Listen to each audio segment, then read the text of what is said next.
Hello one and all, welcome to Seen Through Glass. That, of course, is the new Porsche GT4 RS, a car that Porsche enthusiasts have been begging Porsche to make for years.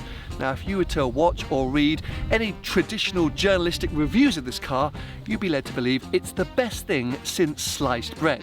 But I've been struggling to buy into that hype. Firstly, because it's a Cayman, and I struggle to believe that Porsche would build this to be better than a 911 GT3 or GT3 RS.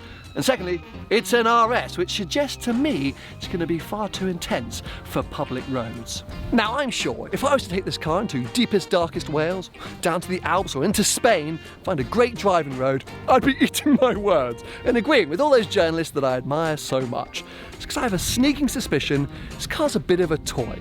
Car for a great road and a great occasion. So I kind of want to do the antithesis of that. Basically use it as my daily, over the weekend, see what it's like to live with a GT4 RS on bumpy, narrow British B roads, doing boring and mundane tasks, and then see if it's still worth all the hype.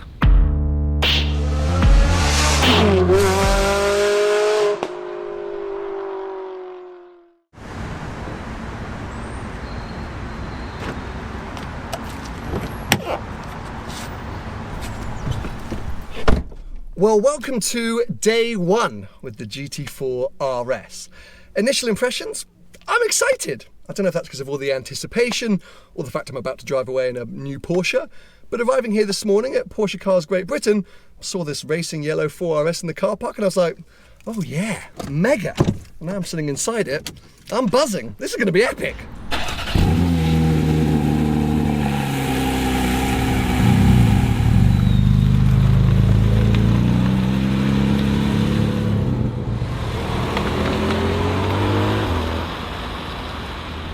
Now, this actually isn't my first time experiencing the GT4 RS. I was lucky enough to get a passenger ride in one at the GP Ice Race event earlier this year. But as I said, it was a passenger ride, and like the name of the event suggests, it was on ice. So I didn't learn that much about this car, apart from maybe how good it sounds.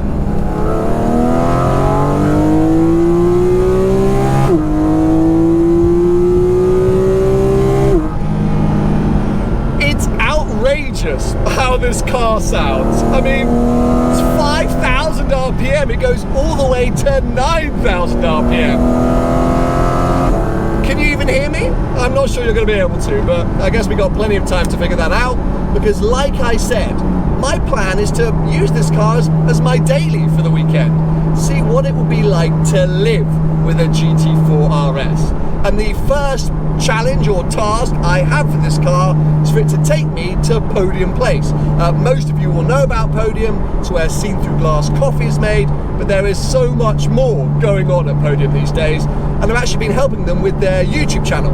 Today we're going to be doing some filming for that, amongst some other things. So yeah, this car needs to take me about 35 minutes that way on the motorway. Let's see how we get on.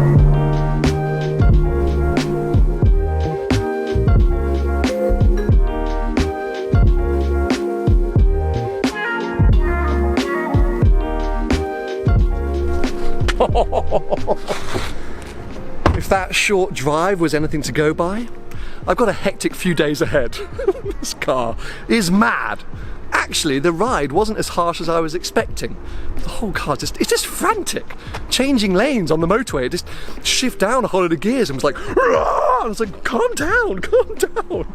It's everything you kind of want and expect an RS to be, so it's fun, it's exciting. Anyway, I have now made it to Podium Place, so I should probably head inside and find the team and crack on with some work, which means for now, I have to continue to enjoy this car from the outside rather from behind the wheel, but it's not hard to do because it's pretty good looking. Very nice, R8 GT Spider, that is super rare. Also a lovely Alpine A110. Always whips at Podium Place.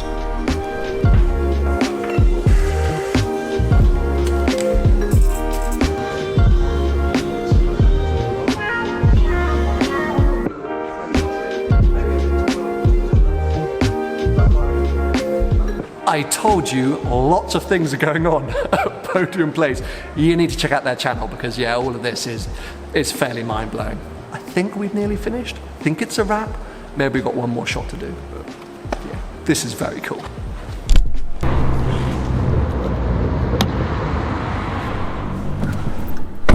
Okay, filming done, which means my work for the day is finished. So it's time to commute home in the GT4 RS. Now, I'm not sure how many GT4 RS owners will be commuting in their cars, but we're going to give it a go.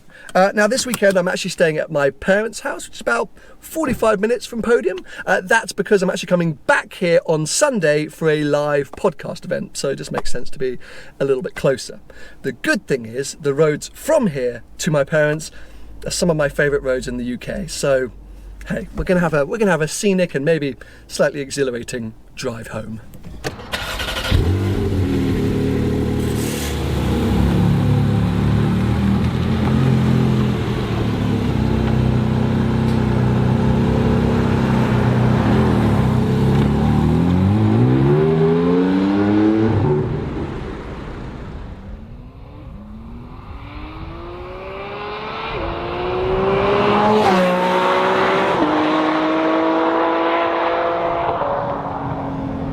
Time I drive one of these Porsche GT products, I'm reminded how much you can and how much you should rev the engines out. I already mentioned that this car redlines at 9,000 RPM.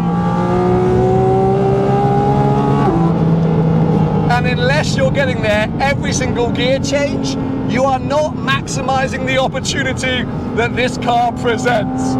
Okay, it's not always possible on the public road, but oh, it is so rewarding when you get there. And not just rewarding in terms of performance, but also soundtrack. I think it's obvious that day one for me in this car is all about sound. Sound inside the cabin. It's just stupendous. I actually think it might be one of the best sounding cars from the driver's seat that I've ever heard. It's beautiful. And I want to kind of prove something to you now about that 9,000 RPM redline and why it's so rewarding. Because we've got a nice long straight coming up, and as I build the revs, you'll hear the noise builds, it's sort of raw, it's a bit shouty, but as I get to that final 500 RPM, the engine is going to shriek. It's going to go from to like everything's just going to explode and you're going to take off into space. And then it's gone in the flash of a second, like a flying comet or something like that. And you're on the hunt trying to find it again. So try and notice, pay very close attention. As I say, just before I hit the gear change, you might hear it. Pull away in first, up to second.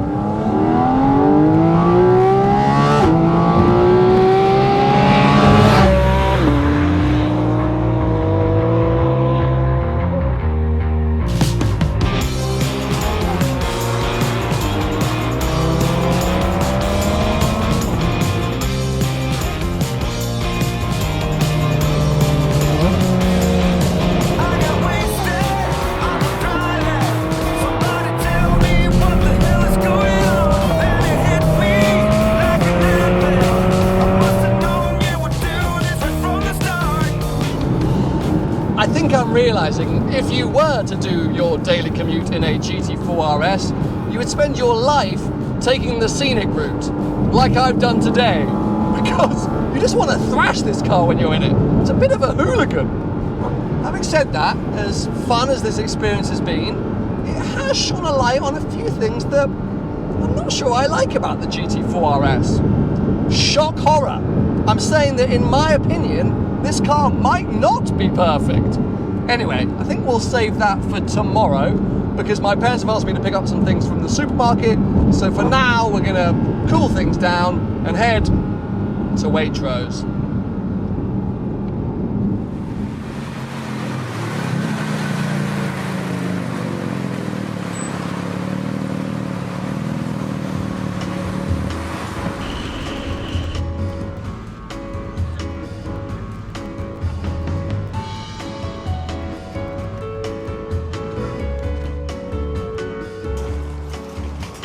Now, even though this is an RS product, unlike the newly unveiled GT3 RS, this car keeps a lot of the practicality of its base model, the 718 Cayman. I used to own a 718 Cayman S, and one of the best things about these cars, they have two boots, one at the back, which currently has all my camera gear, and then the more traditionally Porsche frunk, which is where all this shopping is going to go right now. But yeah, super spacious, loads of places to put your stuff, meaning this car is, well, yeah, actually a very good daily and a usable GT car, even if its dynamics have become a little bit more extreme.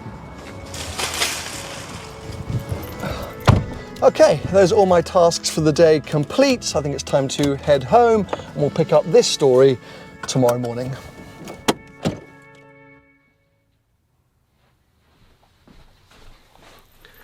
Now, before I head out this morning, I wanted to quickly remind you all about Chronext, who are still offering you an amazing discount if you use my code STG when buying a watch from their website. Chronext stock over 7,000 watches from nearly 50 different makes. At the moment they've got a really nice Omega Seamaster James Bond edition, a really nice Tag Heuer Monaco as well. What's awesome is that all the watches that appear on their website have been through their workshop, meaning they're offered with a 24-month guarantee. It's a huge selection, like I mentioned, so if you're interested in picking up a new watch, highly recommend you go over to Chronext and see what they've got in stock. If you're going to buy a watch, use my code STG and you'll get a discount.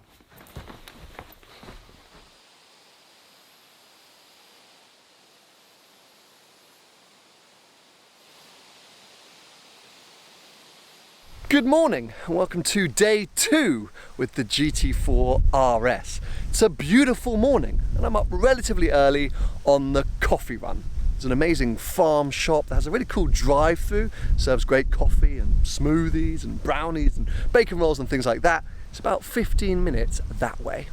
Before we head there though and enjoy these beautiful roads, I thought I'd give you a quick walk around of this car because I suddenly realised in all the excitement yesterday, I didn't do that. So yes, here is Porsche 718 Cayman GT4 RS, finished in racing yellow with the Weissach package. Now, I reckon about 90% of GT4 RSs will have the Weissach pack. Essentially, it's a load of exterior carbon fibre. The rear wing, carbon fibre, these super interesting rear window intakes, carbon fibre, side intakes, carbon fibre, bonnet, carbon fibre. You get the idea. Loads of carbon fibre. Inside, actually, you do get a couple of other things with the Weissach package. You get it embroidered on the headrest, so you don't forget that you take the very expensive option, and a lovely little badge down there on the dashboard, again telling you that you spent all the money to have the Weissach pack. Now with the 4RS you can increase, or actually sorry, decrease the weight, increase the lightness with other options such as the titanium roll cage inside, which this car has. You can also get very expensive magnesium wheels, which this car doesn't have, but this does have the carbon ceramic brakes. Essentially, because this is an RS model, Porsche encourage you, and I think most owners will want this car to be as extreme, as light, as full on as possible. And strangely, that's one of the things that I'm not really sure I like about this car. Now bear with me here, because this is a very personal and quite niche point, but I can't really decide how I feel about the way the GT4 RS looks. Don't get me wrong, there's a big part of me that goes, oh my god, look at it, it's a race car on the road, it's so menacing, it's amazing. But there's another side of me that looks at it and thinks, oh, this looks like a modified Cayman. And I think that's because the 718 Cayman on which it's based has been around for a while now. Because I live in this weird world of social media where I see so many cars online, I feel like I've seen many modified 718 Caymans that don't look that different to a GT4 RS. So it's like an internal battle where sometimes I'm like, oh, Porsche have nailed it, this is amazing, what a thing. Then every now and again I look at it and I think, oh, it looks like my mate Bob has just bolted a load of Halford's parts onto his Cayman S and said, hey, you want to take it for a video? Obviously that all changes when you get behind the wheel. It's just a visual thing, and as I say, it's a very personal, internal battle that I'm facing. But I cannot decide whether I think this is mega or potentially a little bit Hot Wheels-esque. Maybe that's not a bad thing. I don't know. I'm undecided. Maybe a more subtly spec'd GT4 RS would suit me better. A non-Weissach packed car with a painted front bonnet. But, you know, that's not really what this car's all about, is it? It's an RS product, and like I mentioned, I think most GT4 RS owners will go full ball with their spec. This thing is supposed to be extreme. I should probably just accept it for that. I'm just not really an RS guy, more of a touring guy, aren't I? Anyway, it is a beautiful morning, and it's still early enough for the roads to be relatively quiet, so let's go for a drive to get some coffee.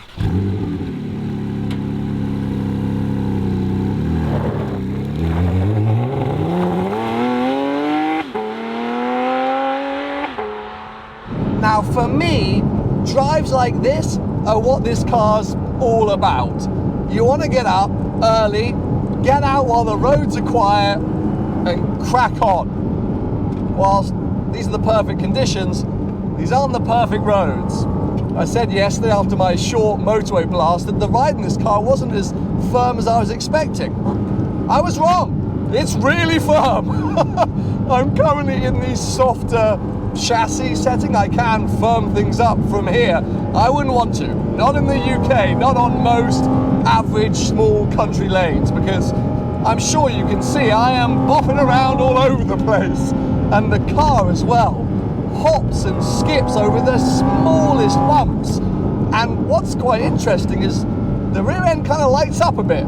I don't have to even be full throttle. And if I just hit a bump slightly and I'm still on throttle, squirms around a bit, which I have to say is pretty good. I like a car that feels like it always wants to kill you, and there's an element of this car that feels like it wants to kill you. It's not as sort of confidence inspiring as a GT3 is, a 911 GT product. You can get in those cars and just feel like you're God. In this, well, you got to feel like you need to sort of become God before you can really master it. It's a serious bit of kit, and maybe a bit too serious for the average British road. Now, last night when all the cameras went off, I had a drive home on very long, flowy, smooth roads, and I was like, wow, I could really rev this thing out, carry the speed, hunker on the brakes and turn into some tighter corners, but then all opened up again. Out here today, and on some of the other roads yesterday, I was just a bit like, oh my God, what is happening? Which again is another RS trademark, but that's what's a bit weird about this car, is it was created as a kind of toy, a bit of fun. You know, the customers demanded it, and Porsche went, okay, we'll make it the ultimate mid-engined RS Porsche. Can't say, oh, it's meant to be on track, you know, I shouldn't be judging it on a road like this. It's supposed to only be on track, because, well, no, it's not. Maybe it's just supposed to be on a really good road, a billiard smooth road where there's not cyclists really in the way. To be fair, he or she is being quite considerate. Oh, and now we've got horses. Hey, I set out to prove or to find out what it would be like to live with a GT4 RS in the UK. I'm discovering it's not an easy car to live with. On the right occasion, on the right road, it can be good. Now they're waving me on. I'm going to turn my exhaust off, take it really slow as I can, and try and avoid the horse poop in the middle of the road.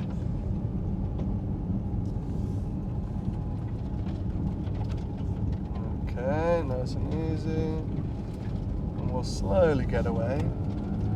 But yeah, this is it. It's a car that you're constantly searching for an opportunity to exploit, because when you can, boy is it good. But when can you? I don't know.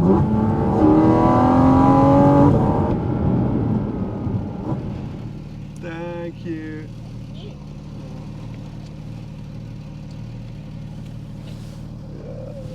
Past 2 days with the net. Thank you. Well, lesson learned. I'm going to take these slightly bigger roads back home from here, because yeah, clearly small little twisty lanes, not this car's hunting ground. Anyway, interesting thing for you to keep an eye on is this drink, because I mentioned suspension in this car is stiff, and even on a bigger, theoretically smoother road, I'm not convinced that's not going to go absolutely everywhere. So, I was going to go right. I think I'm going to go left. Traffic seems a bit bad on the right. Wish me luck. Let's try and have some fun.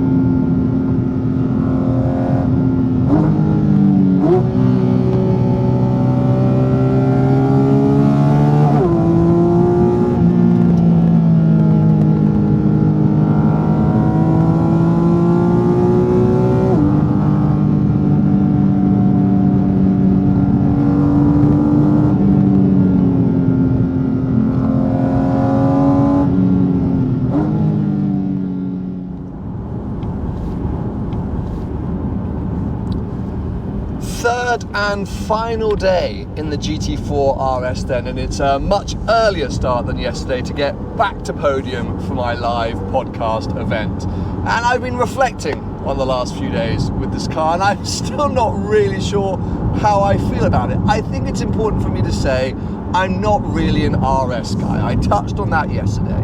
For me, these cars tend to be just a little bit too firm for the road, and because of the way they're set up with these naturally aspirated engines, all the power is at the top end of the rev range, and you've really got to rev them out to get them going. You want that engine singing like it did on that first day when I picked it up. You want to be right in that final 500 RPM. So you basically have to drive this car like a hooligan all the time. And as I proved yesterday, driving this car like a hooligan in the UK, not that easy. You're constantly searching out for those roads to do so. And on a morning like this, I've got my wife and my dog with me, and we're loaded up with luggage, and it's early and I'm still a bit crusty. Well, yeah, I don't know. I think I'd rather bring something else, which is surprising for me to say, because I do like the car. I don't think I want the car. There we go. Maybe I've just come across my own realization. I think it's cool, and I'm certain, I know that on the right road and on track this thing would be fantastic, but I just don't really want one. It's not a car for me personally. And also, like I said, the fact it's the Cayman, even as an RS, even in this ultimate form, in my mind it just still sits below the 911. It's like a 488 Pista. The F12 TDF is still the big daddy. With a Huracan STO, the Aventador SVJ is still the big daddy. 765 LT, 600 LT. It, doesn't matter how good this thing is, in my mind, it can't quite reach the same kind of presence and importance as, it's bigger, brother. Anyway, as you can hear, I'm crusty, the sun is still rising. Let's crack on, get to Podium. I want to hear Tony's thoughts, see what else people think of it at the event.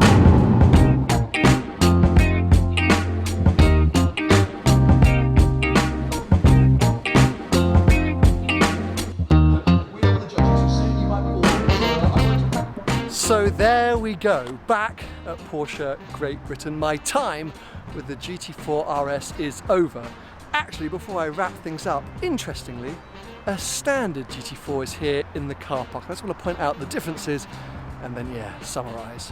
Because whilst I said that the 4RS in my mind is somewhere between an ultimate version of the Cayman and then maybe just a modified Cayman S or GT4, when you see them next to each other, you notice actually sort of subtle upgrades or updates between the two cars. So for example, front bumpers, very similar design, but with the 4RS you get these kind of additional blades on the side there. Obviously with the Visac package car you get that carbon fibre bonnet with these inlets either side of the bonnet compared to the normal painted bonnet on the GT4. These louvres or vents above the front wheel arches. This car, carbon fibre everywhere as we already mentioned, including on those side blades.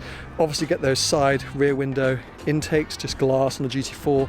It's really the rear wing that is so much more aggressive and bigger on the GT4 RS. So yeah, not massive changes between the two cars, but driving experience is hugely different.